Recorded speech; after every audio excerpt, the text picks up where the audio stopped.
अपना सखी से हाई प्रीति सखी अपना अनुष्का सखी से कहा तरी ए सखी का तरी सैया जी तो परदेश बड़ा तू एगो काम कर दे कि पटना बिहार के राजधानी पटना के वैद बड़ फेमस बाड़ी तनी उनका के बुला दो कहत कि पटना से अच्छा पटना किधर है इधर है कि इधर है हमको इशारे से बताइए पीछे है पीछे कैसे हो गया भाई राजधानी है अच्छा ठीक है ऐसे कर देते हैं ना हम इधर करने वाले थे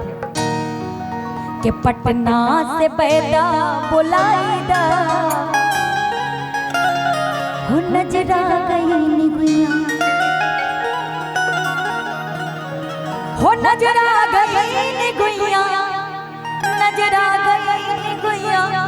नजरा गई निगुइया कहाँ से बुलाना पटना से ना कि पटना से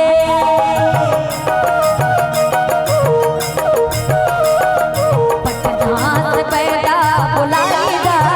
हो नजरा गई निगुइया पटना से पैदा बुलाईदा हो नजरा गई निगुइया नजरा गई निगुइया नजरा गई निगुइया नजरा गई निगुइया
छोटे की नदिया नदिया छोटे की नदिया बड़ी सोतिनिया छोटे की नदिया बड़ी सोतिनिया बड़ी सोतिनिया बड़ी सोतिनिया ये छोटे की नदिया